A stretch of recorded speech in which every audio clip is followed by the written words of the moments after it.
రాముల వారి టెంపుల్ కళ్యాణం రోజు శ్రీరామనవమి రోజున స్వామివారి కళ్యాణం చూద్దామని టెంపుల్కి వెళ్తున్నాము. ఇక్కడ దగ్గరలో ఉన్న టెంపుల్కి అయితే వెళ్ళాము. రాముల వారి టెంపుల్కి కళ్యాణం జరగడం స్టార్ట్ అయిందండి.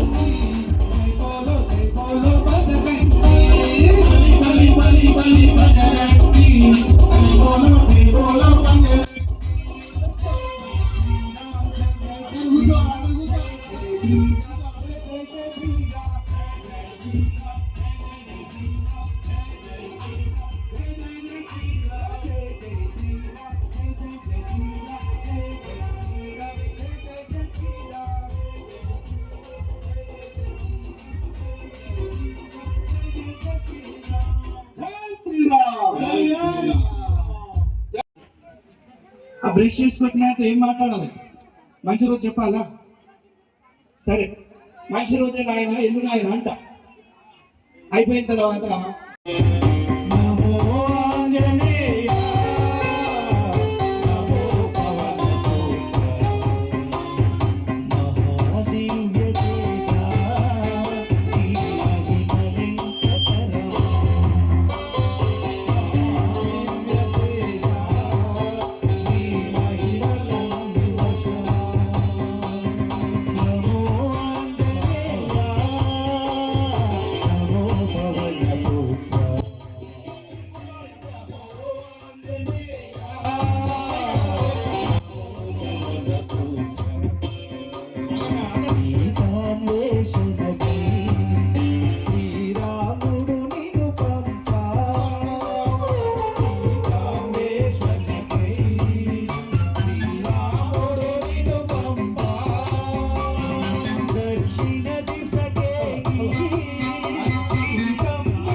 స్వామివారికి అక్షింతలు అయితే వేయడం జరిగింది.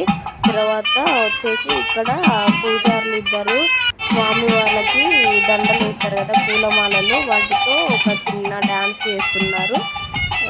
చాలా బాగా చేశారండి. కళ్యాణం కూడా బాగా జరిగింది.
ఎంతో అదృష్టం ఉంటే కానీ ఆ దేవదేవుడు సాక్షాత్తు శ్రీరామచంద్రమూర్తి ఆ అమ్మవారి కళ్యాణాన్ని కూడా మన మహబూబాబాద్ పట్టణంలోనే సాక్షాత్తు భద్రాచలములో ఎలా ఇది జరుగుతుందో రీతిలో మన ఆలయ ప్రధానటువంటి దాసరోజు సంతోషాస్త్రి వారి విశ్వ బృందంచే ఎంతో చక్కగా వేద మంత్రోచ్చరణ ద్వారా కూడా కన్నీరు రీతిలో చక్కటి మంగళ వైభాలతో కూడా ఆ స్వామివారికి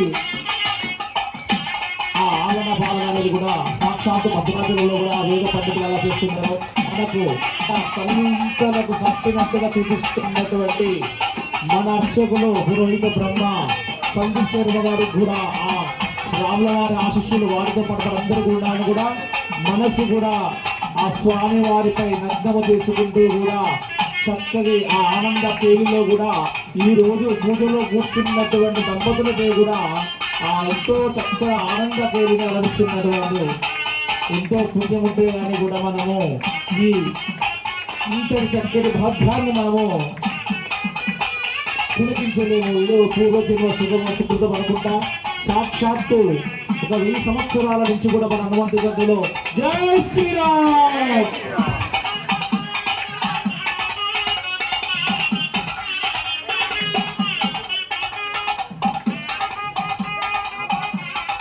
జై శ్రీరామ్ జై శ్రీరామ్. అందరికీ ఆశీర్వచనం ఉంటే అందరూ బయటికి ఆశీర్వచనం ఉంటుంది.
పెళ్ళి పూర్తయిపోయిన తర్వాత విగ్రహాలు లోపల పెట్టాలి కదా, సో అందుకని స్వామివారిని రథం మీద ఊరేగింపు చేస్తున్నారు టెంపుల్ చుట్టూ తిప్పుతూ.